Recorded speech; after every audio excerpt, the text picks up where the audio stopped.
നമസ്കാരം. ലാസ്റ്റ് ക്ലാസ്സിൽ നമ്മൾ ഡിസ്കസ് ചെയ്തിട്ടുണ്ടായിരുന്നത് tax planning under various circumstances എന്നുള്ള മൊഡ്യൂളായിരുന്നു. ആ മൊഡ്യൂളിലെ ഫസ്റ്റ് പാർട്ടായിട്ടുള്ള ടാക്സ് പ്ലാനിങ് ലൊക്കേഷൻ ബേസിസിൽ, ലൊക്കേഷന്റെ അടിസ്ഥാനത്തിൽ ടാക്സ് പ്ലാനിങ് എങ്ങനെ ചെയ്യാം, ഒരു ബിസിനസിന്റെ ലൊക്കേഷന്റെ അടിസ്ഥാനത്തിൽ അല്ലെങ്കിൽ പ്ലേസ് ഓഫ് ബിസിനസിന്റെ അടിസ്ഥാനത്തിൽ എങ്ങനെ പ്ലേസ് ഓഫ് ബിസിനസ് ഡിസൈഡ് ചെയ്യുന്ന സമയത്ത് എങ്ങനെ ടാക്സ് പ്ലാനിങ് ചെയ്യുക എന്നുള്ളതായിരുന്നു നമ്മൾ നോക്കിയിട്ടുണ്ടായിരുന്നത്. അതോടൊപ്പം തന്നെ nature of business nature of business തീരുമാനിക്കുന്ന സമയത്ത് ടാക്സ് പ്ലാനിങ്ങിന് എന്തെല്ലാം അല്ലെങ്കിൽ നമ്മൾ എന്തെല്ലാം tax point of view consider ചെയ്യണം എന്നുള്ള ഒരു 12ഓളം പോയിന്റ്സ് നമ്മൾ ഡിസ്കസ് ചെയ്തിട്ടുണ്ടായിരുന്നു. ഇനിയും പോയിന്റ്സ്, അതിൽ കുറച്ചും കൂടി പോയിന്റ്സ് ബാക്കിയുണ്ട്. നമ്മൾ ഈ വീഡിയോയിൽ ഡിസ്കസ് ചെയ്യുന്നത് ആ പോയിന്റ്സുകളാണ്. ഒരു എക്സാമിന്റെ പോയിന്റ് ഓഫ് വ്യൂവിൽ നമ്മളെ സംബന്ധിച്ചിടത്തോളം ഒരു 10-12 പോയിന്റ്സ് നേച്ചർ ഓഫ് ബിസിനസിന്റെ കീഴിൽ, ലൊക്കേഷൻ ഓഫ് ബിസിനസിന്റെ കീഴിലൊക്കെ നമുക്കൊരു 12 പോയിന്റോളം അല്ലെങ്കിൽ 10 പോയിന്റോളം ഉപയോഗിച്ചിട്ട് മതി. ഓക്കെ, എന്നാലും നമുക്ക് ഏറ്റവും നല്ല ബെസ്റ്റ് പോയിന്റ്സ് എന്നുള്ള നിലയ്ക്ക് നമുക്ക് ബാക്കിയുള്ള പോർഷൻസും പഠിക്കാം, മനസ്സിലാക്കാം. ഓക്കെ, അപ്പം ഞാൻ ഇനി സ്ക്രീൻ ഷെയർ ചെയ്യാം, നിങ്ങൾ നോക്കൂ. അപ്പൊ നമ്മൾ അന്ന് ഡിസ്കസ് ചെയ്തിട്ടുണ്ടായിരുന്നത് ഒരു 9 പോയിന്റാണ് ഡിസ്കസ് ചെയ്തിട്ടുണ്ടായിരുന്നത്. ഇനി നോക്കുക 10th point, special provision for computing professional income on estimated basis, section 44A(DA). This provision is applicable to an assessee who is resident and engaged in profession referred to in section 44AA(1), and a gross receipt of the assessee from the profession does not exceed 50 lakh. If the above two conditions are satisfied, income of the assessee shall be calculated on estimated basis at a sum equal to 50% of the total gross receipt. അതായത് 10th പോയിന്റിൽ പറയുന്നത് section 44AA(1) പ്രകാരം അതിൽ specify ചെയ്യുന്ന ഒരു business നടത്തുന്ന ഒരു resident ഇൻഡിവിജ്വലിന്, okay, section 44A(1) എന്ന് പറഞ്ഞെങ്കിൽ ലീഗൽ ബിസിനസ്, ആർക്കിടെക്ചറൽ ബിസിനസ്, അതുപോലെയുള്ള മെഡിക്കൽ ബിസിനസ്, അങ്ങനത്തെ അത്തരത്തിലുള്ള ബിസിനസ്സുകളെയാണ് medical area, legal area, architectural ഏരിയയിൽ അത്തരത്തിലുള്ള ബിസിനസ് കണ്ടക്ട് ചെയ്യുന്ന, അതായത് സെക്ഷൻ 44AA(1) പറയുന്ന അത്തരത്തിലുള്ള പ്രൊഫഷൻസ് സെറ്റപ്പ് ചെയ്തിട്ടുള്ള ആളുകൾ. ഓക്കെ, അത്തരത്തിലുള്ള ആളുകൾക്ക് അവരുടെ ഇൻകം, അവർക്ക് കിട്ടുന്ന മൊത്തം ഇൻകം അവർ എന്ത് ചെയ്യേണ്ട ആവശ്യമില്ല, ടാക്സ് ചെയ്യേണ്ട ആവശ്യമില്ല. അവർക്ക് അവരുടെ ഗ്രോസ് റെസിപ്റ്റ് എന്താണ് 50 ലക്ഷത്തിന് മുകളിലേക്ക് മുകളിലേക്ക് കടക്കുന്നില്ല എന്ന് വിചാരിക്കും. അവരുടെ ഗ്രോസ് റെസിപ്റ്റ് 50 ലക്ഷത്തിന് മുകളിലേക്ക് പോകുന്നില്ല. അങ്ങനെയെങ്കിൽ അവർക്ക് എന്താണ്, if the above to conditions, എന്താണ് രണ്ട് കണ്ടീഷൻസ്, ഒന്ന് സെക്ഷൻ 44A(1) പ്രകാരമുള്ള 44AA(1) പ്രകാരമുള്ള ബിസിനസ് പ്രൊഫഷൻ നടത്തുന്ന ആളായിരിക്കണം. ദെൻ അവരുടെ ഗ്രോസ് റെസിപ്റ്റ് 50 ലക്ഷത്തിന് മുകളിലേക്ക് പോകുന്നില്ല. ഈ രണ്ട് കണ്ടീഷൻ സാറ്റിസ്ഫൈഡ് ആയി കഴിഞ്ഞാൽ income of the assessee shall be calculated on estimated basis at a sum equal to 50% of the total gross receipt.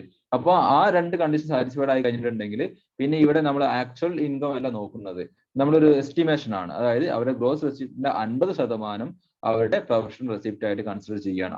അത് എന്ത് ചെയ്താൽ മതി, ഡീംഡ് പ്രോഫിറ്റ് ആയിട്ട് ടാക്സ് ചെയ്താൽ മതി. അപ്പൊ നമുക്ക് ബാക്കി 50% ടാക്സിൽ നിന്നും ഒഴിവായി കിട്ടും. ഓക്കെ, അതാണ് സെക്ഷൻ 44A(DA) പറയുന്നത്. Okay, 10th point. ഇനി 11th പോയിന്റ് നോക്കുക, special provisions in the case of business of playing, hiring or leasing goods carriage, section 44AE. The scheme applies to a person owning and not more than 10 goods carriage at any time during the previous year. In this case, income is estimated in the following manner. അതായത് നമ്മുടെ ചരക്ക് നീക്കത്തിന് വേണ്ടിയിട്ട് ഉപയോഗിക്കുന്ന വാഹനം, അല്ലെ ചരക്ക് നീക്കവുമായി ബന്ധപ്പെട്ടുള്ള ബിസിനസ് കണ്ടക്ട് ചെയ്യുന്ന, അത് വാടകയ്ക്ക് എടുത്തിട്ടോ ലീസിന് എടുത്തിട്ടോ അത്തരത്തിൽ ബിസിനസ് കണ്ടക്ട് ചെയ്യുന്ന ഒരു ആളെ സംബന്ധിച്ചിടത്തോളം അയാൾക്ക് ടാക്സ് പ്ലാനിങ് അല്ലെങ്കിൽ ടാക്സിൽ നിന്ന് ഉണ്ടാകുന്ന ബെനിഫിറ്റ് ആണ് ഇവിടെ പറയുന്നത്. സെക്ഷൻ 44A പറയുന്നത് എന്തൊക്കെയാണെന്നുള്ളതാണ്. അതൊരു ഹെവി വെഹിക്കിൾ ആണെങ്കിൽ, ഹെവി വെഹിക്കിൾ എന്ന് പറയുന്നത് 12,000 കിലോഗ്രാമിന്റെ ഗ്രോസ് വെഹിക്കിളിന്റെ വെയിറ്റ് 12,000 കിലോഗ്രാമിന് മുകളിൽ, ഓക്കെ, അങ്ങനെയുള്ള വെഹിക്കിളാണ് ഹെവി വെഹിക്കിൾ എന്ന് പറയുന്നത്. അത്തരത്തിലുള്ള ഒരു വെഹിക്കിൾ ആണെങ്കിൽ നോക്കാം, four heavy goods vehicle the profit and gain shall be an amount equal to ₹1,000 per ton of gross vehicle weight for every month during the heavy goods vehicle is owned by the assessee in the previous year, or an amount claimed to have been actually earned from such vehicle, whichever is higher. അതായത് ഒരു heavy vehicle ഉള്ള ഒരാളെ സംബന്ധിച്ചിടത്തോളം എന്താണ്, 10ൽ കൂടുതൽ goods carriage, 10ൽ കൂടുതൽ vehicle ഉണ്ടാവാൻ പാടില്ല കേട്ടോ. 10ൽ താഴെ ഹെവി വെഹിക്കിൾ ഉള്ള അല്ലെങ്കിൽ ഗുഡ്സ് കാരേജ് ഉള്ള ഒരു വ്യക്തി, അയാളുടെ ഗുഡ്സ് കാരേജ് എന്ന് പറയുന്നത് എന്താണ്, ഹെവി വെഹിക്കിൾ ആണെന്ന് വിചാരിക്കുക. അങ്ങനെയെങ്കിൽ അവിടെ നമ്മൾ ആക്ച്വൽ റെസിപ്റ്റ് എല്ലാം നോക്കുന്നത്, അവിടെ നമ്മൾ നോക്കുന്നത് നമുക്ക് ഒരു ഓപ്ഷൻ ഉണ്ട്. എന്താണ് ഓപ്ഷൻ? അവർക്ക് എന്താണ് 1000 രൂപ പെർ ടൺ, ഒരു ടണ്ണിന് 1000 രൂപ എന്നുള്ള രീതിയിൽ അങ്ങനെ ഓരോ മന്തിൽ, ഓക്കെ, ഓരോ മന്തിൽ അവരുടെ ഇൻകം 1000 ടണ്ണിന് 1000 രൂപ എന്ന് വെച്ചിട്ട് കണക്കാക്കുന്നു. ക്ലിയർ? അങ്ങനെ എന്താ ആ എമൗണ്ട്, അതല്ലെങ്കിൽ എന്താണ് അവർക്ക് ആക്ച്വലി ആ വെഹിക്കിളിൽ നിന്ന് കിട്ടിയിട്ടുള്ള ഇൻകം ആയിട്ട് അവർ ക്ലെയിം ചെയ്യുന്ന എമൗണ്ട്, ഈ രണ്ട് എമൗണ്ടിൽ ഏതാണോ വലിയ എമൗണ്ട്, ഹയർ എമൗണ്ട്, അതായിരിക്കും എന്താകുക അവരുടെ ഇൻകം ആയിട്ട്, അവരുടെ ആ വർഷത്തെ ബിസിനസ് ഇൻകം ആയിട്ട് പരിഗണിക്കുക. ഓക്കെ, ഇതിനടുത്ത് നോക്കൂ, other than heavy goods vehicle, heavy goods vehicle അല്ല എന്ന് വിചാരിക്കാം. In case of A goods carriage other than heavy vehicle, the profit and gain shall be an amount equal to rupees 7,500 for every month. അപ്പോൾ heavy vehicle അല്ല എങ്കിൽ, അവിടെ നേരത്തെ പറഞ്ഞ പോലെ ഹെവി വെഹിക്കിൾ ആണെങ്കിൽ എന്താണ്, 1 കിലോഗ്രാമിന് എന്താണ്, അല്ല സോറി, ഒരു ടണ്ണിന് 1000 രൂപയായിരുന്നു. അപ്പൊ ഈ ഹെവി വെഹിക്കിൾ അല്ല എങ്കിൽ എന്താണ് 7500 രൂപ ഒരു മാസത്തേക്ക് കണക്കാക്കുകയാണ്. ഓക്കെ, അല്ലെങ്കിൽ നേരത്തെ പറഞ്ഞ പോലെ തന്നെ എന്താണ് ആക്ച്വലി അവർ ക്ലെയിം ചെയ്യുന്ന എമൗണ്ട്, അവരുടെ ആ വർഷത്തെ അല്ലെങ്കിൽ ആ മന്തിൽ ഉള്ള അവരുടെ ഇൻകം ഇത്രയാണെന്ന് അവർ ക്ലെയിം ചെയ്യുന്ന എമൗണ്ട്, ഇതിൽ ഏതാണോ വലിയ എമൗണ്ട് അതായിരിക്കും അവരുടെ ബിസിനസ് ഇൻകം ആയിട്ട് പരിഗണിക്കുക. ഓക്കെ, അപ്പൊ 11th പോയിന്റിൽ പറയുന്നത് എന്താണ്, സെക്ഷൻ 44A പറയുന്നത് ഒരു ഗുഡ്സ് കാരേജ് ഓപ്പറേറ്റ് ചെയ്യുന്ന ഒരു അസസി, ആ അസസിക്ക് 10ൽ കൂടുതൽ ഗുഡ്സ് കാരേജ് ഇല്ല. അങ്ങനെയുള്ള കേസിൽ അവർക്ക് ഉണ്ടാവുന്ന ടാക്സ് പ്ലാനിങ്ങിന്റെ ഭാഗമായി ടാക്സിന് ഉണ്ടാകുന്ന ബെനിഫിറ്റ് ആണ് പറയുന്നത്. അത് ഹെവി വെഹിക്കിളിനും എന്താണ്, അതുപോലെ തന്നെ ഹെവി എന്താണ് സാധാരണ ലോ വെഹിക്കിളിനും രണ്ട് കേസ് രണ്ടായിട്ടാണ് പറയുന്നത്. ഹെവി വെഹിക്കിളിന്റെ കേസിൽ എന്താണ് ഓരോ ടണ്ണിനും ഒരു ടണ്ണിന് 1000 രൂപ വെച്ചിട്ട്, അല്ലെങ്കിൽ ആക്ച്വൽ ക്ലെയിം ചെയ്തിട്ടില്ല, അങ്ങനെ പെർ മന്ത് കാൽക്കുലേറ്റ് ചെയ്യുന്നു. ദെൻ എന്താണ് അതർ ദാൻ ഹെവി വെഹിക്കിളിന്റെ കേസിൽ ഒരു മാസത്തേക്ക് 7500 രൂപ കണക്കാക്കുന്നു. ദെൻ എന്താണ് ആക്ച്വൽ എമൗണ്ടും ഇത് നമ്മൾ കമ്പയർ ചെയ്തിട്ട് അതിലേതാണ് ഹയർ എമൗണ്ട് അതായിരിക്കും അവരുടെ ബിസിനസ് ഇൻകം ആയിട്ട് പരിഗണിക്കുക. Okay, next, special provision in the case of shipping business in the case of a non-resident, section 44B. നമുക്കറിയാം, നമ്മൾ 10H ടാക്സേഷൻ ഒക്കെ പഠിച്ചതാണ്. അപ്പോൾ ഒരു നോൺ റെസിഡന്റ് സെക്ഷൻ 44B പറയുന്നത് ഒരു നോൺ റെസിഡന്റ് ഷിപ്പിംഗ് ബിസിനസ് നടത്തുകയാണെന്ന് വിചാരിക്കുക. അപ്പൊ അങ്ങനെയെങ്കിൽ ആ ഷിപ്പിംഗ് ബിസിനസ് നടത്തുന്ന അവർക്ക് അവരുടെ ഇൻകം ടാക്സ് ചെയ്യാൻ അല്ലെങ്കിൽ ഇൻകം ആയിട്ട് പരിഗണിക്കുന്നത് അവരുടെ അഗ്രിഗേറ്റ് റെസിപ്റ്റിന്റെ എത്രയാണോ അതിന്റെ 7.5% ആണ് എന്ത് ഇൻകം ടാക്സിന്റെ പോയിന്റ് ഓഫ് വ്യൂവിൽ ആ ഷിപ്പിംഗ് ബിസിനസിന്റെ ഇൻകം ആയിട്ട് പരിഗണിക്കുന്നത്. ഓക്കെ, അതാണ് സെക്ഷൻ 44B പറയുന്നത്.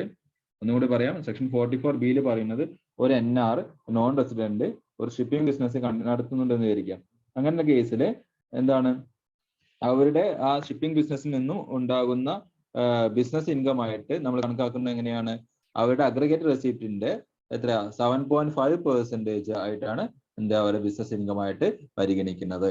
ഓക്കെ, ഒന്ന് വായിച്ചു നോക്കാം. Profit and gain of A non resident who is engaged in the business of operation of ship and opt for the provision of section 44B of Income Tax Act would be taken at a 7.5% of the aggregate of the specified receipt. Okay, then 30th point, special provisions in the case of a business of operations of aircraft, section 44BBA. In case of an assessee being a non-resident engaged in the business of operation of aircraft, a sum equal to 5% of the aggregate of the amount as specified below shall be deemed to be the profit and gain of such business, chargeable to tax under the head profit and gain of profession or business or profession. Okay, അപ്പൊ ഇവിടെ പറയുന്നത് ഒരു aircraft business നടത്തുന്ന ഒരു non റെസിഡന്റിന്റെ കേസിൽ assessee ആരാണ്, ഒരു aircraft business നടത്തുന്ന ഒരു നോൺ റെസിഡന്റ് ആയിട്ടുള്ള ആളാണ്. അങ്ങനെയെങ്കിൽ a sum equal to 5% of the aggregate of the amount, അതായത് മൊത്തം എമൗണ്ടിന്റെ 5% എന്ത് ചെയ്യുന്നു ആ ബിസിനസിന്റെ പ്രോഫിറ്റ് ആയിട്ട് കണക്കാക്കുന്നു.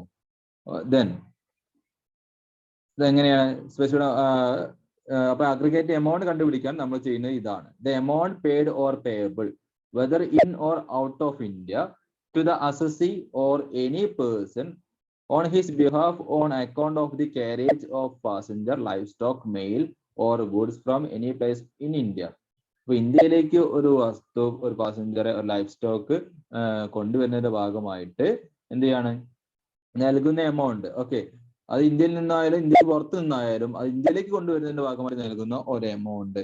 ഓക്കെ, അത് നമ്മുടെ ഗ്രോസ് റെസിപ്റ്റിന്റെ ഭാഗമായിട്ട് നമുക്ക് പരിഗണിക്കാം. അതുപോലെ തന്നെ the amount received or deemed to be received in India by, അതുപോലെ തന്നെ ഇന്ത്യയിൽ നിന്ന് കിട്ടിയിട്ടുള്ള എമൗണ്ട്, അല്ലെങ്കിൽ ഇന്ത്യയിൽ നിന്ന് കിട്ടിയതായിട്ട് നമുക്ക് ഡീം ചെയ്യാൻ പറ്റുന്ന ഒരു എമൗണ്ട്.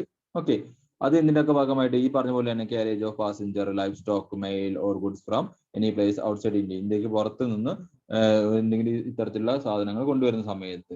ഓക്കെ, അപ്പൊ ആ സമയത്തും എന്താണ് നമുക്ക് എന്താണ് നമ്മുടെ റെസിപ്റ്റിന്റെ ഭാഗമായിട്ട് ആ എമൗണ്ടിനെയും പരിഗണിക്കണം. ഓക്കെ, അപ്പൊ ഈ രണ്ട് എമൗണ്ട് പരിഗണിച്ചിട്ട് അതിന്റെ ഇതാണ് നമ്മൾ എന്തായിട്ട് കണക്കാക്കുന്നത്, നമ്മുടെ profit and gain of business of profession ആയിട്ട് കണക്കാക്കുന്നത്. ക്ലിയർ? സെക്ഷൻ 44 BBA പറയുന്നത് അതാണ്, എയർക്രാഫ്റ്റ് ബിസിനസ് കണ്ടക്ട് ചെയ്യുന്ന കേസ്. ഓക്കെ, ഇനി അടുത്ത് നോക്കൂ, special provisions in the case of turnkey power project. അപ്പൊ ടേൺകി എന്ന് പറയുന്നുണ്ടെങ്കിൽ എന്താണ്? Section 44 BBB. എന്താണ് ടേൺകി പ്രൊജക്ട് എന്ന് പറഞ്ഞാൽ എന്താണ്? ടേൺകി പ്രൊജക്ട് എന്ന് പറഞ്ഞിട്ടുണ്ടെങ്കിൽ നമ്മളൊരു എന്താണ് റോഡോ അല്ലെങ്കിൽ എയർപോർട്ടോ അല്ലെങ്കിൽ എന്താണ് മറ്റ് ബിസിനസ്സുകളൊക്കെ നമ്മൾ എന്ത് ചെയ്യുന്നു, നമുക്ക് പ്രൈവറ്റ് സെക്ടറിൽ നമ്മൾ തുടങ്ങുന്നു. ഓക്കെ, കുറെ കാലം നമ്മൾ ആ പ്രൊജക്ട് തുടങ്ങിയിട്ടുള്ള ആളുകൾ എന്ത് ചെയ്യുന്നു, കണ്ടക്ട് ചെയ്യുന്നു. ഇപ്പൊ നമ്മുടെ നെടുമ്പാശ്ശേരി എയർപോർട്ടൊക്കെ പോലെയുള്ള അത് കണ്ടക്ട് ചെയ്യുന്ന എന്താണ് പ്രൈവറ്റ് സെക്ടറിൽ കണ്ടക്ട് ചെയ്തതിനു ശേഷം അത് ഒരു പർട്ടിക്കുലർ പെട്ടി കഴിഞ്ഞിട്ടുണ്ടെങ്കിൽ അത് എന്താ കൈമാറും, അത് ഗവൺമെന്റിലേക്ക് കൈമാറും. ഓക്കെ, അത്തരത്തിലുള്ള പ്രൊജക്ടുകളെയാണ് ടേൺകി പ്രൊജക്ട് എന്ന് പറയുന്നത്. ഓക്കെ, അപ്പൊ ഇവിടെ നോക്കുക, in case of N assessee being A foreign company engaged in the business of civil construction or the business of erection of the plant or machinery or testing or commissioning thereof in connection with a turnkey power project approved by the central government, in this behalf a sum equal to 10% of the amount paid or payable to the said assessee or to any person on his behalf on account of such civil construction, erection, testing or commissioning shall be deemed to be the profit and gain of such business, chargeable tax under the head profit and gain of business or profession. ഈ turnkey പ്രൊജക്ടിന്റെ ഭാഗമായിട്ട് എന്താ പറയുന്നത്, ഏതെങ്കിലും ഒരു foreign company ഇത്തരത്തിൽ പ്രൊജക്റ്റിൽ engage ചെയ്തിട്ടുണ്ടെന്ന് വിചാരിക്കുക. Okay, അപ്പൊ എന്താണ് ആ power project approved by central government approve ചെയ്തിട്ടുള്ള പവർ പ്രൊജക്റ്റിലാണ് അവർ എൻഗേജ് ചെയ്തിട്ടുണ്ടെന്ന് വിചാരിക്കുക. അപ്പൊ a sum equal to 10% of the amount paid or payable to the said assessee or to any person. അപ്പൊ ഈ മുകളിൽ പറഞ്ഞിട്ടുള്ള ഈ കമ്പനി, ഇത്തരത്തിലുള്ള കമ്പനി എന്താണ് ഏതെങ്കിലും ഒരു വ്യക്തികൾക്കോ അല്ലെങ്കിൽ ആ പ്രൊജക്ടിന്റെ ഭാഗമായിട്ടോ എന്താണ് ഒരു എമൗണ്ട് നൽകുന്നുണ്ട് എങ്കിൽ ആ എമൗണ്ടിന് കമ്മീഷനിങ്ങിനോ സിവിൽ കൺസ്ട്രക്ഷനോ ഇറക്ഷനോ ടെസ്റ്റിങ്ങിനൊക്കെ വേണ്ടിയിട്ട് എന്തെങ്കിലും എമൗണ്ട് നൽകുന്നുണ്ടെങ്കിൽ ആ എമൗണ്ടിന് ആ ബിസിനസിന്റെ എന്തായിട്ട് കണക്കാക്കുന്നു, profit and gain of business profession ആയിട്ട് കണക്കാക്കുന്നു. ഓക്കെ, ആ ബിസിനസ് ഇൻകം ആയിട്ട് അതിനെ കണക്കാക്കുന്നു എന്നാണ് പറയുന്നത്. ഓക്കെ, ടേൺകി പ്രൊജക്ട് എന്താണെന്നുള്ളത് മനസ്സിലാക്കുക. The next special provision in case of royalty income of a non-resident, section 44 DA.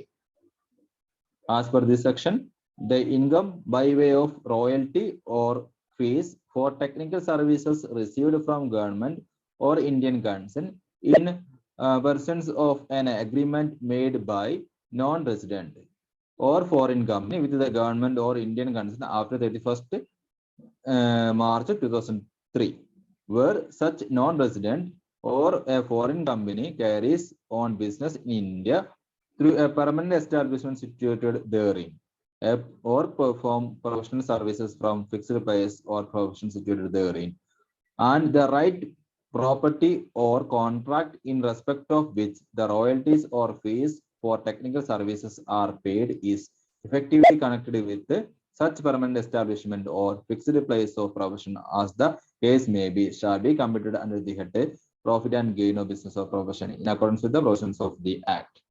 അതായത് ഇവിടെ പറയുന്നത് ഇത്രയേ ഉള്ളൂ. എന്താണ്, നമ്മള് റോയൽറ്റി ഇൻകം ആയിട്ട് ടെക്നിക്കൽ സർവീസിന് ഇൻകം ആയിട്ട് അത് ഇൻകം കിട്ടുന്നത് എന്താണ്, ഒരു ഗവൺമെന്റ് നോക്കുക, നിങ്ങൾ വായിച്ചു നോക്കുക. As per this section the income by way of royalty or fees. അപ്പൊ റോയൽറ്റിയുടെ ഭാഗമായിട്ടോ അല്ലെങ്കിൽ ഫീസിന്റെ ഭാഗമായിട്ടോ ഒരു ഇൻകം ഉണ്ടാവാണ്. എങ്ങനെയാണ്?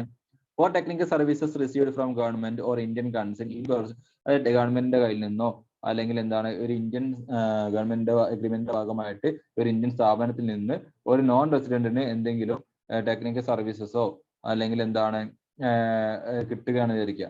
അതിൽ നിന്ന് കിട്ടുന്ന റോയൽറ്റി അല്ലെങ്കിൽ ഫീസ് എന്ന് പറയുന്നത് എന്താണ്? ചുരുക്കി പറയുകയാണെങ്കിൽ 31 മാർച്ച് 2003 ശേഷം കിട്ടുകയാണെങ്കിൽ എന്താണ് ആളെ സംബന്ധിച്ചിടത്തോളം, ആ നോൺ റെസിഡന്റിനെ സംബന്ധിച്ചിടത്തോളം അവരുടെ profit and gain of business of പ്രൊഫഷനിലെ ഇൻകം ആയിട്ട് ആ റോയൽറ്റിയും ആ ഫീസിനെയും പരിഗണിക്കും എന്നാണ് ഇവിടെ പറയുന്നത്. ഓക്കെ, വലിയൊരു പാരഗ്രാഫ് ആണെങ്കിലും അവിടെ പറയുന്നത് ഇത്രയേ ഉള്ളൂ. എന്താണ് പറയുന്നത്? ഒരു റോയൽറ്റി ഇൻകം ആയിട്ടോ ഫീസോ ആയിട്ട് ഗവൺമെന്റ് ഓഫ് ഇന്ത്യയിൽ നിന്നോ അല്ലെങ്കിൽ ഇന്ത്യൻ കൺസേണിൽ നിന്ന് ഗവൺമെന്റ് ഓഫ് ഇന്ത്യയുമായിട്ടുള്ള എഗ്രിമെന്റ് ഭാഗമായിട്ട് ഒരു നോൺ റെസിഡന്റിന് ഒരു ഫോറിൻ കമ്പനിക്കോ എന്താണ് 31 മാർച്ച് 2030 ശേഷം എന്തെങ്കിലും ഒരു ഇൻകം കിട്ടുകയാണെങ്കിൽ ഇതിന്റെ ഭാഗമായിട്ട് അത്തരത്തിൽ ബിസിനസിന്റെ ഭാഗമായിട്ടോ അല്ലെങ്കിൽ പ്രൊഫഷണൽ സർവീസസിന്റെ ഭാഗമായിട്ടോ നമ്മുടെ രാജ്യത്ത് നിന്നും അങ്ങനെ ഒരു ഇൻകം കിട്ടുകയാണെങ്കിൽ അവരുടെ profit and gain of business of പ്രൊഫഷനിലെ ഇൻകം ആയിട്ട് അതിനെ പരിഗണിക്കുന്നു. Okay, then 16th point, certain income of offshore banking unit and international financial service center, section 80 LA.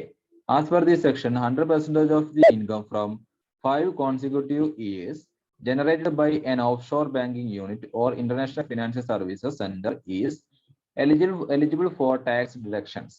After this period of 5 years, there is a 50% tax deduction available for the following 5 years. അത് മൊത്തത്തിൽ പറയുകയാണെങ്കിൽ ഒരു നമ്മുടെ എന്താണ് കടൽ തീരം അല്ലെങ്കിൽ നമ്മുടെ ബീച്ച് അങ്ങനെ തീരപ്രദേശങ്ങളിൽ ബാങ്കിങ്ങോ അല്ലെങ്കിൽ ഇന്റർനാഷണൽ ഫിനാൻഷ്യൽ സർവീസ് സെന്ററുകളൊക്കെ ഉണ്ടെന്ന് വിചാരിക്കാം. അപ്പൊ അവിടെ ബാങ്കിങ് അല്ലെങ്കിൽ ഫിനാൻഷ്യൽ സർവീസ് നടത്തുന്ന സ്ഥാപനങ്ങൾക്ക് അവരുടെ 5 വർഷത്തേക്ക് എന്താണ് അവരുടെ ഇൻകം ഇതിന് ഡിഡക്ഷൻ കിട്ടും എന്നാണ് പറയുന്നത്, 100%. ദെൻ പിന്നീടുള്ള 5 വർഷത്തേക്ക് അവർക്ക് പകുതി ഇൻകം എന്ത് കിട്ടും? ഡിഡക്ഷൻ കിട്ടും. ഓക്കെ, അതാണ് സെക്ഷൻ 80 LA പറയുന്നത്. The next is 17th point, profit and gain of industrial undertaking or enterprises engaged in infrastructure development, etc. Section 80 IA. This deduction is available to an enterprise by a company or consortium of a companies or by an authority or board or corporation or any other statutory body carrying out business of developing, operating and maintaining any infrastructural facility which start operating and maintaining the infrastructural facility on or after 1st April 1995 but up to 31st March 2017. Deduction is allowed as 100% of profit and gain for 10 consecutive assessment year. ഇവിടെ വളരെ ചുരുക്കി പറയുകയാണെങ്കിൽ എന്താണ് ഒരു company, okay, ആ company എന്താണ് enterprises by a company or consulting of company, authority or board of or corporation, ഇത്തരത്തിലുള്ള company അവരെന്താണ് carrying of business of developing, operating and maintaining infrastructure facility. അപ്പൊ ഇൻഫ്രാസ്ട്രക്ചർ ഡെവലപ്മെന്റ് കമ്പനീസ് എന്നൊക്കെ വളരെ ചുരുക്കി പറയാം. അത്ര ഇൻഫ്രാസ്ട്രക്ചർ ഫെസിലിറ്റി ഡെവലപ്മെന്റിന് വേണ്ടി രൂപം കൊണ്ടിട്ടുള്ള ഇത്തരത്തിലുള്ള സ്ഥാപനങ്ങൾ, ആ സ്ഥാപനങ്ങൾ രൂപം കൊണ്ടിട്ടുള്ള എന്നാണ് 1/4/1995 31/3/2017 ഇടയ്ക്കാണെങ്കിൽ അത്തരത്തിലുള്ള ഇൻഫ്രാസ്ട്രക്ചർ കമ്പനീസിന് എന്ത് കിട്ടും? അവരുടെ പ്രോഫിറ്റ് വരുന്ന 10 വർഷത്തേക്ക് എന്ത് കിട്ടും? ഡിഡക്ഷൻ കിട്ടും, 100% ഡിഡക്ഷൻ കിട്ടും എന്നാണ് ഇവിടെ പറയുന്നത്. Okay, 80 IA. Then 18th point, an undertaking owned by an Indian undertaking set up for reconstruction or revival of power generating plant which begin to transmit or distribute power before 31st March 2011. Deduction is allowed as 100% of profit and gain for 10 consecutive assessment year. 80 IA പറയുന്നത് എന്താണ്? ഒരു power generating പ്ലാന്റോ അതില്ലെങ്കിൽ എന്താണ് അതിന്റെ റീകൺസ്ട്രക്ഷനോ റിവൈവലിനോ വേണ്ടിയിട്ട് form ചെയ്തിട്ടുള്ള ഒരു അണ്ടർടേക്കിങ്, ആ അണ്ടർടേക്കിങ്ങിന് എന്താണ് 31/3/2011 ആ അണ്ടർടേക്കിംഗ് പവർ ജനറേറ്റ് ചെയ്തിട്ടുണ്ടെന്ന് വിചാരിക്കുക. അതിന് മുമ്പായിട്ട് പവർ ബിഫോർ 31/3/2011 മുമ്പായിട്ട് അവർ പവർ ജനറേറ്റ് ചെയ്തിട്ടുണ്ടെന്ന് വിചാരിക്കുക. അങ്ങനെയെങ്കിൽ അത്തരത്തിലുള്ള പവർ അണ്ടർടേക്കിങ്സിന് അവരുടെ പ്രോഫിറ്റ് 10 കോൺസിക്യൂട്ടീവ് ഇയറിൽ 10 കണ്ടിന്യൂസ് ഇയർ ആയിട്ട് അവർക്ക് എന്ത് ചെയ്യാൻ പറ്റും? 100% ഡിഡക്ഷൻ ക്ലെയിം ചെയ്യാൻ പറ്റും. Okay, an undertaking owned by an Indian undertaking set up for reconstruction or revival of power generating plant which begin to transmit or distribute power before 31st March 2011. Okay, The next 19th point, profit and gain of an undertaking or an enterprise engaged in development of such notified on or after 1st April 2005 under the Special Economic Zone Act 2005. Section 80 IAB. Deduction is allowed to an assessee in case of development of such begin before 1/4/2017. Deduction is allowed as 100% profit and gain for 10 consecutive assessment year out of 15 year beginning with the year in which the assess is notified by the government. Okay, അതായത് ഇവിടെ പറയുന്നത് എന്താണ്, 2005 special economic zone act പ്രകാരം രൂപം കൊണ്ടിട്ടുള്ള ഒരു അല്ലെങ്കിൽ അവിടെ engage ചെയ്യുന്ന ഒരു അണ്ടർടേക്കിങ്ങിന് ഓക്കെ അവിടെ പ്രോഫിറ്റ് എന്താണ്, deduction is allowed to an assessee in case of development of such begin before ആ സ്പെഷ്യൽ എക്കണോമിക് സോണിലെ ആ ബിസിനസ് 1/4/2017 മുമ്പ് ആരംഭിച്ചിട്ടുണ്ടെന്ന് വിചാരിക്കുക. അങ്ങനെയെങ്കിൽ അവർക്ക് 100% പ്രോഫിറ്റ് എന്താണ്, പ്രോഫിറ്റ് ആൻഡ് ഗെയിന് അവർക്ക് ഡിഡക്ഷൻ കിട്ടും. എത്ര വർഷത്തേക്ക്? 10 വർഷത്തേക്ക്. Out of 15 consecutive assessment, out of 15 year beginning with the year each the assess is notified by government. Okay, 15 വർഷത്തില് 10 വർഷം അവർക്ക് കിട്ടും. Okay. Then next 20th point, profit and gain of new eligible startup. Section 80 IAC. അപ്പോൾ income tax act പ്രകാരം കുറച്ച് eligible ആയിട്ടുള്ള സ്റ്റാർട്ടപ്പിനവർക്ക് കിട്ടുന്ന deduction ആണ്, ആനുകൂല്യമാണ് ഇവിടെ പറയുന്നത്. A company or LLP incorporated during 1st April 2016 to 31st March 2022, whose turnover is up to 100 crore during any previous year is treated as eligible startup. അതായത് ഇവിടെ ചുരുക്കി പറയുകയാണെങ്കിൽ ഒരു കമ്പനി അല്ലെങ്കിൽ ഒരു LLP നമ്മൾ രൂപീകരിച്ചു എന്ന് വിചാരിക്കാം. 1/4/2016 31/3/2022 ഇടയ്ക്കാണ് ആ കമ്പനി രൂപം കൊണ്ടിട്ടുള്ളത്. ആ കമ്പനിയുടെ ടേൺ ഓവർ 100 കോടിക്ക് താഴെയാണെന്ന് വിചാരിക്കുക. അങ്ങനെയെങ്കിൽ ആ കമ്പനിയെ നമുക്ക് എലിജിബിൾ സ്റ്റാർട്ടപ്പ് ആയിട്ട് പരിഗണിക്കാം. സെക്ഷൻ 80 IAC അത് പ്രകാരം ആനുകൂല്യം കിട്ടാൻ എലിജിബിൾ ആയിട്ടുള്ള സ്റ്റാർട്ടപ്പ് ആണ്. അത്തരത്തിലുള്ള സ്റ്റാർട്ടപ്പുകൾക്ക് deduction is received when this business concern engaged in eligible business such as innovation development, deployment of commercialization of new product, process or services driven by technology or intellectual property. Deduction is allowed as 100% of the profit for any 3 consecutive year out of 10 financial year from the date of incorporation. അതായത് ആ business രൂപീകരിച്ചതിന് ശേഷം, ആ startup രൂപീകരിച്ചതിന് ശേഷം 10 വർഷത്തിൽ ഏതെങ്കിലും ഒരു 3 വർഷം അവർക്ക് എന്ത് ചെയ്യാൻ പറ്റും, 100% ഡിഡക്ഷൻ അവർക്ക് കോൺസിക്യൂട്ടീവ് അടുപ്പിച്ചുള്ള 3 വർഷം അവർക്ക് എന്ത് ചെയ്യാം, 100% ഡിഡക്ഷൻ അവർക്ക് ക്ലെയിം ചെയ്യാൻ പറ്റും 10 വർഷത്തിനുള്ളിൽ.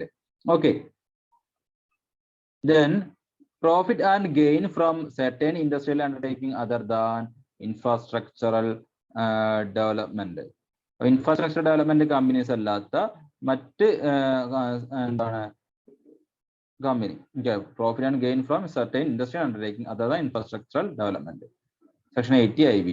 Any undertaking which begin commercial production of mineral oil in any part of India on or after 1st April 1997 but before 31st March 2017.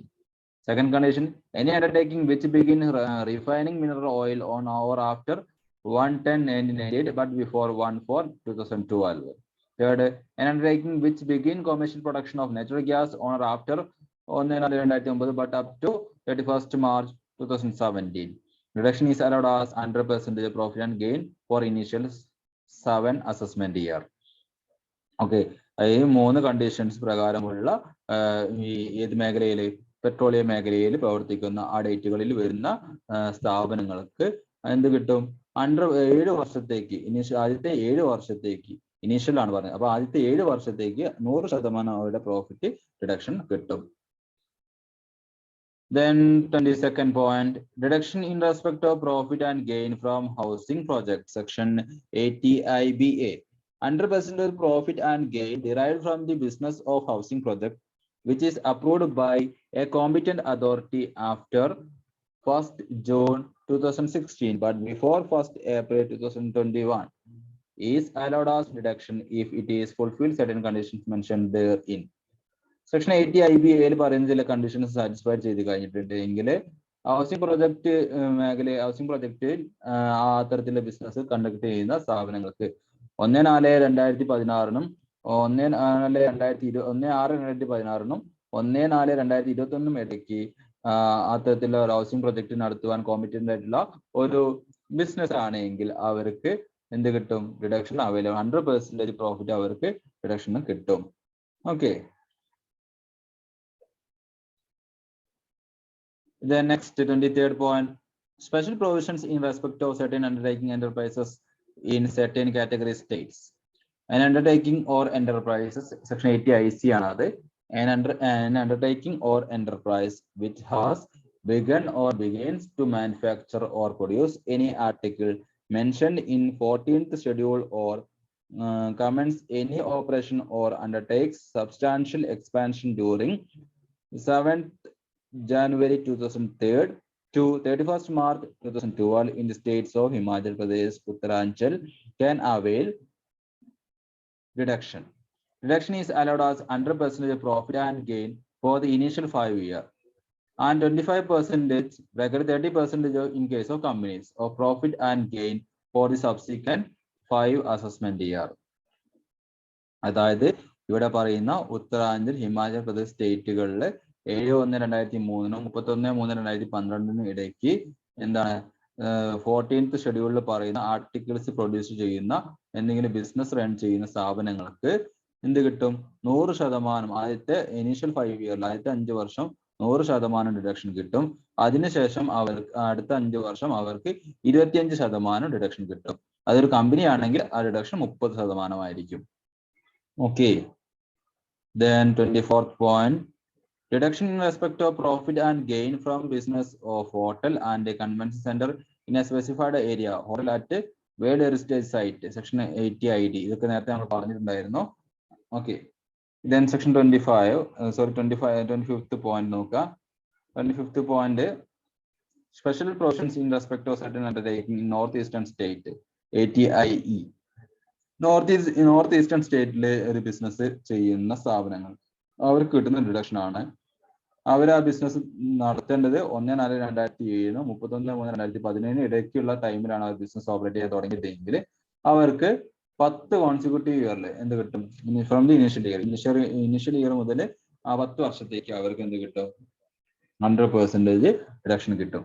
അവർ വരുന്ന അവിടെ 1 മുതൽ 8 കണ്ടീഷൻസ് പറയുന്നുണ്ട്. ആ തരത്തിലുള്ള സ്ഥാപനങ്ങൾക്കായിരിക്കും എന്ത് കിട്ടുക? ഡിഡക്ഷൻ. അണ്ടർടേക്കിംഗ്സിനായിരിക്കും എന്ത് കിട്ടുക? ഡിഡക്ഷൻസ് കിട്ടുക. ഓക്കെ, അത് വായിച്ചു നോക്കുക. 26th point, profit and gain from a business of collecting and processing of biodegradable waste. Biodegradable waste collect ചെയ്യുക, അതിന്റെ പ്രോസസ്സിംഗുമായി ബന്ധപ്പെട്ട് നടത്തുന്ന അണ്ടർടേക്കിംഗ്സിന് അവർക്ക് എന്ത് കിട്ടും? Reduction is allowed as 100% of profit of such business for the initial 5 consecutive assessment year. അപ്പോൾ ആദ്യത്തെ 5 വർഷം അവർക്ക് എന്ത് കിട്ടും? 100% അവരുടെ അത്തരത്തിലുള്ള ബിസിനസ്സുകൾക്ക് റിഡക്ഷൻ കിട്ടും പ്രോഫിറ്റിന്റെ. Then employment of new workman, section 80 JJA. Then special tax right under section അപ്പൊ ഇതൊക്കെ ഒന്ന് വായിച്ചു നോക്കുക. ഇത്രയും പോയിന്റ്സുകൾ ഒന്ന് വായിച്ചു നോക്കുക.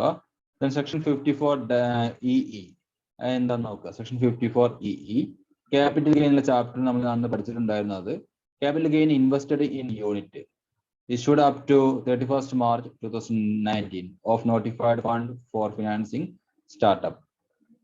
Assessee whose transfer a long-term capital asset and invest in the whole or part of capital gain in a long-term specified asset within 6 months from the date of transfer of the original asset shall be exempt from paying capital gain tax on whatever sum is invested in the long-term specified asset.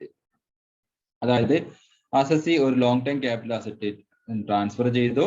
ആ കിട്ടിയ എമൗണ്ടിൽ ഒരു ഭാഗമോ അല്ലെങ്കിൽ ഭാഗികമായിട്ടോ അത് എന്ത് ചെയ്തിട്ടുണ്ടായിരുന്നു? 6 മാസത്തിനുള്ളിൽ എന്ത് ചെയ്തു?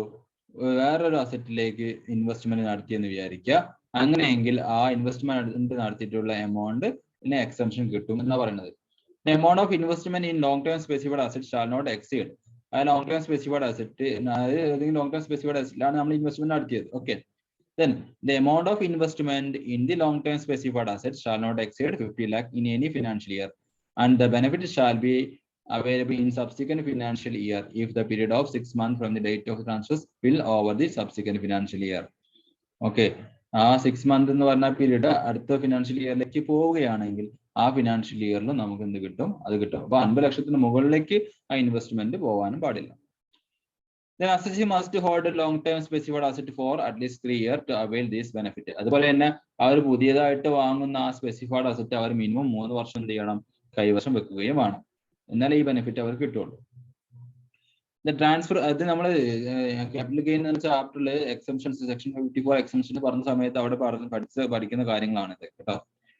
Then transfer of the long-term specified asset before that period would lead to revocation of the exemption. അപ്പൊ നമ്മൾ ആ 3 വർഷത്തിനുള്ളിൽ ഈ അസറ്റ് ട്രാൻസ്ഫർ ചെയ്തു എന്ന് വിചാരിക്കുക. ഓക്കെ, നമ്മൾ പുതുതായിട്ട് വാങ്ങിയിട്ടുള്ള ഒരു ലോങ് ടേം ക്യാപിറ്റൽ അസറ്റ് വിറ്റിട്ട് നമ്മൾ പുതിയ ലോങ് ടേം ക്യാപിറ്റൽ അസറ്റ് വാങ്ങിയല്ലോ. ആ പുതിയതായിട്ട് വാങ്ങിയ ആ ലോങ് ടേം ക്യാപിറ്റൽ അസറ്റ് 3 വർഷം നമ്മൾ മിനിമം ഹോൾഡ് ചെയ്യണം. എന്നാൽ ഈ ബെനിഫിറ്റ് നമുക്ക് അവൈലബിൾ ആവുള്ളൂ. നമ്മൾ ആ ബെനിഫിറ്റ് അവൈൽ ചെയ്തതിന് ശേഷം ആ അസറ്റ് 3 വർഷത്തിനുള്ളിൽ നമ്മൾ വിറ്റു എങ്കിൽ നമുക്ക് ഓൾറെഡി കിട്ടിയിട്ടുള്ള എക്സംഷൻ എന്താവും, revocate ചെയ്യും. Okay, this also includes a situation where the assessee raise a loan or advance against the security of such long-term specified asset within 3 years, which is deemed to be the income chargeable under the head capital gain relating to long-term capital asset of the previous year in which the long-term capital asset is transferred. അതുപോലെ തന്നെ asset ഉപയോഗിച്ചിട്ട് loan എടുത്താലും ഇതേ provision തന്നെയാണ് apply ചെയ്യുക. Okay, then section 54GB. Section 54GB നമ്മൾ നേരത്തെ കണ്ടത് തന്നെയാണ്. ഏത് ചാപ്റ്ററിലെ ഏത് ഹെഡില്, assessment of capital gain, sorry capital ഗെയിനിന്റെ ഹെഡിൽ, അസസ്മെന്റ് ഓഫ് ക്യാപിറ്റൽ ഗെയിനിന്റെ ഹെഡിൽ നമ്മൾ കണ്ടിട്ടുള്ള കാര്യം തന്നെയാണ്. Okay, capital gain from transfer of a residential property invested in a manufacturing small or medium enterprises. അതായത് ഒരു റെസിഡൻഷ്യൽ പ്രോപ്പർട്ടി ട്രാൻസ്ഫർ ചെയ്ത് കിട്ടുന്ന എമൗണ്ട് നമ്മൾ small and SME, small and medium എന്റർപ്രൈസസിൽ ഇൻവെസ്റ്റ്മെന്റ് നടത്തി. അപ്പൊ നമുക്ക് കിട്ടുന്ന എക്സംഷൻ ആണ് 54GB പറയുന്നത്. ഓക്കെ, നോക്കുക. The existing exemption from tax on long-term capital gain from sale of residential property when such gain were invested in small or medium enterprises as defined under the SME Act 2006 has been expanded to including gain including eligible startup. അത് eligible startup-ലേക്ക് കൂടി വന്നിട്ടുണ്ട്. Okay, after the amendment, when individual or HEO sell residential property and invest the gain to subscribe to more than 50% of the share of a company as mentioned above, and such a company use the amount invested to purchase asset, then such gain are exempted. The benefit is lost if the company transfer the asset within 5 years of its purchase. അതായത് നമ്മൾ ഒരു long term capital asset ആയിട്ടുള്ള ഒരു residential property വിറ്റു. ആ വിറ്റ് കിട്ടുന്ന പണം നമ്മൾ SME, small and medium enterprises 2006 act പ്രകാരമുള്ള അത്തരത്തിലുള്ള ബിസിനസ്സുകളിൽ ഇൻവെസ്റ്റ്മെന്റ് നടത്തി. അത് ഇന്ന് എലിജിബിൾ സ്റ്റാർട്ടപ്സിൽ നടത്തുന്നതും അതിൽ സെക്ഷൻ 54GB അനുസരിച്ച് പരിഗണിക്കും എന്നാണ് പറയുന്നത്. ഓക്കെ, നടത്തിയെങ്കിൽ നമുക്ക് അതിന് എന്ത് കിട്ടും, എക്സംഷൻ കിട്ടും. ഓക്കെ, അപ്പൊ അത്തരത്തിലുള്ള സ്ഥാപനങ്ങളിൽ 50% കൂടുതലുള്ള ഷെയർ വാങ്ങിയാൽ നമുക്ക് ഇത് കിട്ടും, എക്സംഷൻ കിട്ടും. ക്ലിയർ? ഇനി പിന്നെ പറയുന്നത് എന്താണ്? പിന്നെ പറയുന്നത് ആ എക്സംഷൻ നമ്മൾ ഗെയിൻ ചെയ്ത് കഴിഞ്ഞിട്ടുണ്ടെങ്കിൽ നമുക്ക് ആ ബെനിഫിറ്റ് ചിലപ്പോൾ എന്താ നഷ്ടമാവും. എപ്പോൾ നമ്മൾ ആ വാങ്ങിയിട്ടുള്ള അസറ്റ് 5 വർഷത്തിനുള്ളിൽ ട്രാൻസ്ഫർ നടത്തി കഴിഞ്ഞാൽ. Okay,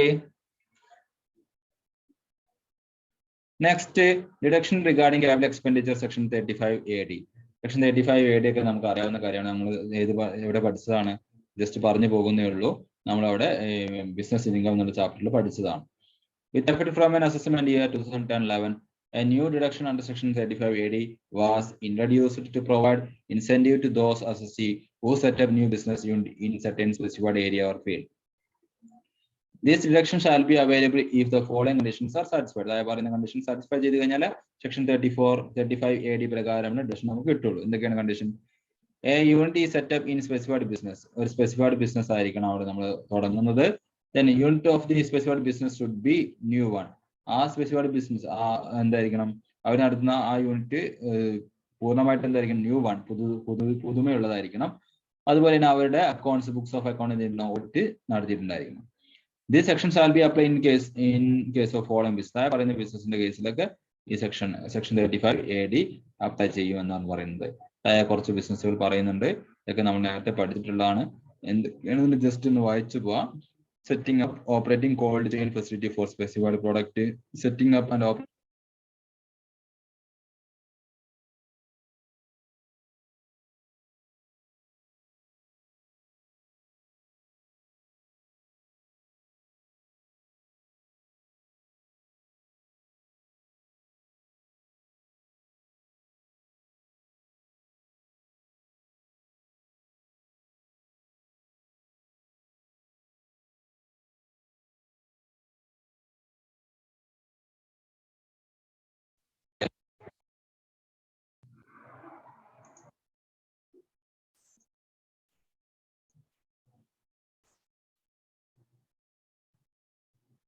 Okay, developing and building a housing project for slum redevelopment or rehabilitation scheme framed by central or state government and notified by board as per guidance as may be prescribed. Then developing and building housing project under scheme for affordable housing framed by central government or state government and notified by the board on this behalf as per prescribed guideline. Okay, ഇതൊന്ന് വായിച്ചു നോക്കാം. ഇതിന് അടുത്തത് right of deduction ആണ്. ആ section 35AD പ്രകാരം നമുക്ക് കിട്ടുന്ന ഡിഡക്ഷന്റെ റൈറ്റ് ആണ് പറയുന്നത്. In this case, an assessee set up a new business unit in the given list of the specified business. ഇവിടെ പറയുന്ന ലിസ്റ്റിൽ പ്രകാരമുള്ള specified business ആണ് അവൻ നടത്തുന്നതെങ്കിൽ 100% of capital expenditure incurred shall be allowed. 100% അവർ ആ ബിസിനസ്സുകൾക്ക് ഇൻകർ ചെയ്തിട്ടുള്ള ക്യാപിറ്റൽ എക്സ്പെൻഡിച്ചറിന് എന്ത് കിട്ടും? ഡിഡക്ഷൻ കിട്ടും. These deductions shall be allowed in the year in which the expenditure incurred. ഏത് വർഷമാണ് എക്സ്പെൻഡിച്ചർ ഇൻകർ ചെയ്തിട്ടുള്ളത് ആ ഇയറിൽ നമുക്ക് ആ ഡിഡക്ഷൻ കിട്ടും. ദെൻ താഴെ പറയുന്ന കുറച്ച് പോയിന്റ്സ് കൂടി പരിഗണിക്കണം എന്നാണ് പറയുന്നത്. ആ പോയിന്റ്സ് എന്തൊക്കെയാണെന്ന് നോക്കാം. The deduction will not be available in case of an expenditure incurred on the purchase of land, goodwill or financial instrument. Land, goodwill, financial instrument ഒക്കെ വാങ്ങുവാണ്. അത് ക്യാപിറ്റൽ എക്സ്പെൻഡിച്ചർ തന്നെയാണ്. പക്ഷെ അതിന് വേണ്ടിയിട്ട് ചെലവാക്കിയിട്ടുള്ള എമൗണ്ടിന് എന്ത് കിട്ടില്ല? ഡിഡക്ഷൻ കിട്ടില്ല. Then any capital expenditure incurred by an assessee prior to commencement of operation of the new unit shall be allowed as deduction in the previous year in which assessee commenced the operation of his new specified business. Assessee must capitalize the amount of expenditure in the books of account on the date of commencement of operation of specified business. അതുപോലെ തന്നെ ആ specified business operate ചെയ്യാൻ തുടങ്ങുന്നതിന് മുമ്പ് എന്തെങ്കിലും expenditure വന്നിട്ടുണ്ടെങ്കിൽ ആ എക്സ്പെൻഡിച്ചറിന് deduction കിട്ടും. പക്ഷെ അസസ് എന്ത് ചെയ്യണം? ആ ബിസിനസ് ഓപ്പറേറ്റ് ചെയ്യാൻ തുടങ്ങുന്ന ആ വർഷം ആ എമൗണ്ടിനെ പൂർണ്ണമായി എന്ത് ചെയ്യണം? ക്യാപിറ്റലൈസ് ചെയ്യണം. Okay. Then in case assessee has enjoyed the benefit of deduction under section 35AD, he cannot claim deduction in the same expenditure under section 80 or any other provisions of Income Tax Act. അതായത് section 35AD പ്രകാരം ആ benefit claim ചെയ്ത് കഴിഞ്ഞിട്ടുണ്ടെങ്കിൽ പിന്നെ നമുക്ക് section 80 പറയുന്ന benefit അല്ലെങ്കിൽ ഡിഡക്ഷൻസും അല്ലെങ്കിൽ വേറെ സെക്ഷനിൽ പറയുന്ന കാര്യങ്ങളൊന്നും പിന്നെ പ്രകാരം നമുക്ക് ഡിഡക്ഷൻ ക്ലെയിം ചെയ്യാൻ പറ്റില്ല. ഓക്കെ, നെക്സ്റ്റ് പോയിന്റ്, നാലാമത്തെ point. In case those assets regarding which assessee had claimed deduction under section 35AD are destroyed, demolished, discredited or transferred, and any money received in this connection by the assessee will have to be credited to profit and loss account of the assessee. അപ്പോൾ ഈ നമ്മൾ 35AD പ്രകാരം നമുക്ക് benefit കിട്ടിയിട്ടുള്ള asset എന്തെങ്കിലും എന്താണ് നശിച്ചു പോയെന്ന് വിചാരിക്കുക, ട്രാൻസ്ഫർ ചെയ്ത് പോയെന്ന് വിചാരിക്കുക, അതിൽ നിന്ന് എന്തെങ്കിലും ഇൻകം കിട്ടുകയാണെങ്കിൽ ആ profit and loss account credit ചെയ്യണം. അത് നമ്മുടെ ഇൻകം ആയിട്ട് അതിൽ പരിഗണിക്കണം എന്നാണ് അവിടെ പറയുന്നത്. Then in case of loss specified in business in the same shall be set off against profit of another specified business only. അതുപോലെ തന്നെ ഈ സ്പെസിഫൈഡ് ബിസിനസ്സിൽ എന്തെങ്കിലും ലോസ് ഉണ്ടായിട്ടുണ്ടെന്ന് വിചാരിക്കുക, ആ ലോസിന് നമുക്ക് സെറ്റ് ഓഫ് ചെയ്യാൻ അതേ തരത്തിലുള്ള സ്പെസിഫൈഡ് ബിസിനസ്സിന് മാത്രമേ പറ്റുകയുള്ളൂ. In case it is not possible in that year, ആ ഇയറിൽ അതിന് സാധിക്കുന്നില്ല എങ്കിൽ then unabsorbed part of the loss shall be carried forward to be set off against profit of the specified business future year. Carry forward is allowed over indefinite number of years. അപ്പൊ നമുക്ക് ആ specified ബിസിനസ്സിലെ loss നമുക്ക് ആ specified ബിസിനസ്സിൽ set of ചെയ്യാൻ ആ ഒരു particular ഇയറിൽ പറ്റിയില്ല എന്ന് വിചാരിക്കുക. അപ്പൊ അതിന് നമുക്ക് ക്യാരി ഫോർവേഡ് ചെയ്യാം. എത്ര വർഷത്തേക്ക്? ഇൻഡെഫിനിറ്റ് പീരീഡിലേക്ക്, അതായത് അൺലിമിറ്റഡ് പീരീഡിലേക്ക് നമുക്ക് സെറ്റ് ഓഫ് ചെയ്ത് പോകുന്ന സമയം വരെ നമുക്ക് അതിനെ ക്യാരി ഫോർവേഡ് ചെയ്യാം. Last, sale of transfer of asset not allowed within 8 years. അതായത് 8 വർഷത്തിനുള്ളിൽ നമ്മൾ സെക്ഷൻ 35AD പ്രകാരം നമ്മൾ എന്തെങ്കിലും ഡിഡക്ഷൻ ക്ലെയിം ചെയ്തിട്ടുണ്ടെങ്കിൽ 8 വർഷത്തിനുള്ളിൽ പിന്നെ ആ ക്ലെയിം ചെയ്തിട്ടുള്ള അസറ്റുമായി ബന്ധപ്പെട്ടിട്ടുള്ള അല്ലെങ്കിൽ ആ ക്യാപിറ്റൽ എക്സ്പെൻഡിച്ചറുമായി ബന്ധപ്പെട്ടിട്ടുള്ള അസറ്റ് എന്ത് ചെയ്യാൻ പറ്റില്ല? ട്രാൻസ്ഫർ ചെയ്യാൻ പറ്റില്ല. ഓക്കെ, ഇത്രയും പോയിന്റ്സ് ആണ് നേച്ചർ ഓഫ് ബിസിനസ് എന്നുള്ള ഏരിയയിൽ വരുന്നത്. അപ്പോൾ നേച്ചർ ഓഫ് ബിസിനസ് ഉള്ള ഏരിയയിൽ ടാക്സ് പ്ലാനിങ്ങുമായി ബന്ധപ്പെട്ട് നേച്ചർ ഓഫ് ബിസിനസിന്റെ ഏരിയയിൽ ഒരുപാട് പോയിന്റ്സ് ഇപ്പോൾ പറഞ്ഞു. ഏകദേശം 10-28 പോയിന്റ്സ് നമ്മൾ പറഞ്ഞു കഴിഞ്ഞു. അപ്പൊ ഈ 28 പോയിന്റ്സ് ഇതിലുണ്ട്. അപ്പൊ ഇതിൽ നിങ്ങൾക്ക് എന്താണ് tax planning under various circumstances എന്ന രീതിയിൽ തന്നെ നിങ്ങൾക്ക് ഒരു എസ്സേ ചോദിക്കാൻ സാധ്യതയുണ്ട്. എന്നാൽ ചോദിക്കുമ്പോൾ ഇതുപോലെ എലാബറേറ്റ് ചെയ്തിട്ട് ഫുൾ പോയിന്റ്സും എഴുതണം എന്നില്ല. അങ്ങനെയാകുമ്പോൾ എന്താണ് ഓരോ പോയിന്റ്സിനിടയിലും, അതായത് nature of business, nature of location of business, corporate റീസ്ട്രക്ചറിങ്ങിന്റെ സമയത്ത്, ഫിനാൻഷ്യൽ മാനേജ്മെന്റിന്റെ സമയത്തുള്ള ടാക്സ് പ്ലാനിങ്, എംപ്ലോയ്മെന്റ് റെമുനറേഷന്റെ സമയത്തുള്ള ടാക്സ് പ്ലാനിങ്, ഇങ്ങനെ 7 പോയിന്റ്സ് ഉണ്ടല്ലോ, 7 ഏരിയാസ്. ഈ 7 ഏരിയാസും നമുക്ക് എഴുതാനുള്ളത് കൊണ്ട് അപ്പൊ ഇത് ഓരോന്നിൽ നിന്ന് ഒരു 8 പോയിന്റോ ഒക്കെ വെച്ചിട്ട് നമ്മൾ എഴുതിയാൽ മതി. അതല്ല ഇൻഡിവിജ്വലി ഇതൊരു നേച്ചർ ഓഫ് ബിസിനസിന്റെ മാത്രം വെച്ചിട്ട് തന്നെ നമുക്കൊരു എസ്സേക്കുള്ള വകുപ്പുണ്ട്. അപ്പൊ ആ രീതിയിലും ചോദിക്കാം. അപ്പോൾ ഇത് പഠിച്ചു വെക്കുന്നത് നല്ലതാണ്. മിനിമം ഒരു 10-12 പോയിന്റ്സ് നേച്ചർ ഓഫ് ബിസിനസ്സുമായി ബന്ധപ്പെട്ടിട്ടുള്ള ടാക്സ് പോയിന്റ്സ് പഠിച്ചു വെക്കുക എക്സാം ഓറിയന്റഡ് ആയിട്ട്. ഓക്കെ ഓക്കെ അപ്പൊ നമുക്ക് ഇനി അടുത്ത ദിവസം നമുക്ക് നോക്കാനുള്ളത്, അടുത്ത വീഡിയോയിൽ നമ്മൾ നോക്കുന്നത് tax planning in respect of assessee engaged in certain business. അതായത് rubber industry, tea, coffee, rubber industry അങ്ങനെയുള്ള സ്പെസിഫൈഡ് ബിസിനസ് മേഖലയിൽ എൻഗേജ് ചെയ്തിട്ടുള്ള അസസി അവിടെ എന്തൊക്കെ ടാക്സ് പ്ലാനിങ്ങിന്റെ ഭാഗമായിട്ട് പരിഗണിക്കേണ്ട, അല്ലെങ്കിൽ ടാക്സ് പോയിന്റ് ഓഫ് വ്യൂ നമുക്ക് ടാക്സ് മിനിമൈസേഷന്റെ ഭാഗമായിട്ട് പരിഗണിക്കേണ്ട ചില കാര്യങ്ങളാണ്. നിയമപരമായിട്ട് ടാക്സ് മിനിമൈസേഷൻ ലഭിക്കുവാനായിട്ട് നമ്മൾ പരിഗണിക്കേണ്ട ചില കാര്യങ്ങളാണ് നമ്മൾ ആ ഏരിയയിൽ ഡിസ്കസ് ചെയ്യുന്നത്. നമുക്ക് അടുത്ത വീഡിയോയിൽ നോക്കാം. അപ്പൊ ഇത് പ്യുവർലി തിയറിയാണ്. നിങ്ങൾ വായിക്കുക എന്നുള്ളത് തന്നെയാണ് ഇത് പഠിക്കാനുള്ള മാർഗം. വായിച്ച് മീനിങ് മനസ്സിലാക്കുക എന്നുള്ളത് തന്നെയാണ്. ഓക്കെ, എല്ലാവരും അത് ചെയ്യുമെന്ന് പ്രതീക്ഷിക്കുന്നു. ഈ വീഡിയോ ജസ്റ്റ് ഒരു ഗൈഡ് ആയിട്ട് മാത്രം പരിഗണിക്കുക. കാരണം തിയറിയെ സംബന്ധിച്ചോളം അതൊരു ഗൈഡ് പോലെയാണ്. ഓക്കെ, പൂർണ്ണമായിട്ട് 100% നിങ്ങൾ വായിച്ച് മനസ്സിലാക്കിയെടുക്കണം. ശരി, നമുക്ക് അടുത്ത വീഡിയോയിൽ നോക്കാം.